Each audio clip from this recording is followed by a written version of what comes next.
ওম নমো শিৱায় নমো নমঃ। মই জ্যোতিষ আচাৰ্য প্ৰসন্ন কৈ আছোঁ।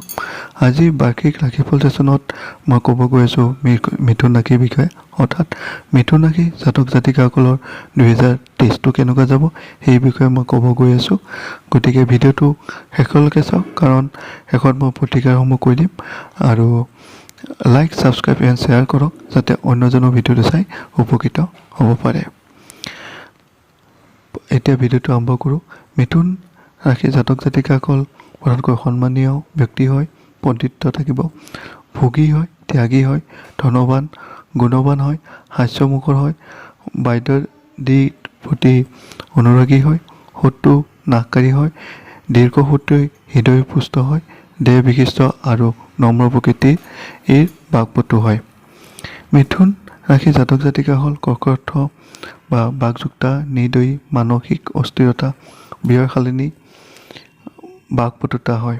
মিথুন ৰাশি এই জাতক জাতিকাৰ কাৰণে বুধ হ'ব অধিপতি গ্ৰহ, আৰু মিথুন ৰাশি জাতক জাতিকাসকলৰ ৰাহু, মংগলৰ, বৃহস্পতি অশুভ হয়। বুধ, শুক্ৰ শুভ গ্ৰহ, আহাৰ মাহ শুভকাৰক হয়। পান্নাৰত্ন সোণত সুদিত মধ্যৰৈক্য মূল বুধ গ্ৰহৰ কবচ ধাৰণত শুভ ফল লাভ কৰিব। পীত বস্ত্ৰ পৰিধান বিধেয়ক, শুভ সংখ্যা হ'ব 1, 5, শুভ বাৰ হ'ব বুধ, আৰু ঘৰৰ পৰা যাত্ৰা কৰাৰ সময়ত গাখীৰৰ সৰ আৰু কণী খাই যাত্ৰা কৰিব।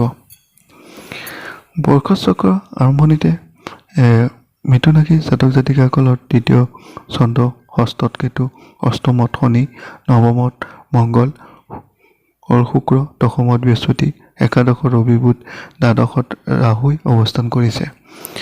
জন্মকালীন গ্ৰহ সন্নিবেশত আৰু বৰ্তমান বছৰ দশা অন্তৰ্দশা অনুকূল হৈ থাকিব।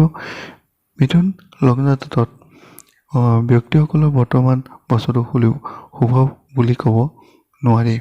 গোটেই বছৰটো বৃহস্পতি দশমস্থ হৈ শনি অষ্টমত হোৱাৰ বাবে আত্মীয় বিৰোধ, ৰোগ বৃদ্ধি, পৈতৃক ৰোগ ভোগ, আকস্মিক দুৰ্ঘটনা, অষ্টাদিৰ ভয়, বাত বিষ, স্নায়ুবিক দুৰ্বলতা, অনিদ্ৰা, উদ্বেগ আদিয়ে বছৰটো বেছিভাগ সময়ে অশান্তি দিব। আনহাতে ৰাষ্ট্ৰাধিপতি বুধ, ৰবি সহ আয়স্থানত অৱস্থান কৰাৰ বাবে ধনাগমত, ব্যৱসায় বৃদ্ধি, ব্যৱসায় সম্প্ৰসাৰণ, কোষ বৃদ্ধি, ন্যায় প্ৰাপ্তি, আনৰ সহায় লাভ আদি শুভ ফল কৰিব। শাওণ মাহৰ শেষৰ পৰা গোটেই বছৰটো মংগল দ্বাদশ আৰু জন্মৰাশিত অৱস্থান কৰি দৈহিক, মানসিক, সামাজিক অশান্তি আনিব পাৰে।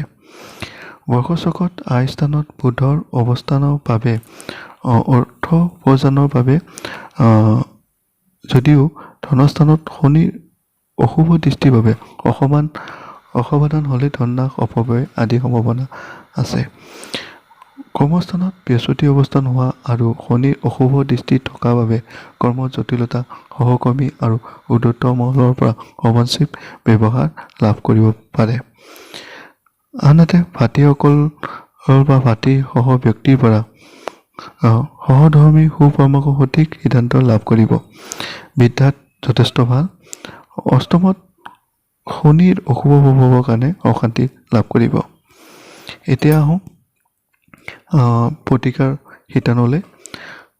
বছৰটোত মিথুন ৰাশি জাতক জাতিকাসকলৰ বাবে বৃহস্পতি, শনি, ৰাহু আৰু কেতু বিশেষভাৱে অশুভতা দেখাই আছে। গতিকে বছৰটো মাজভাগৰ পৰা মংগলো অশুভ হ'ব।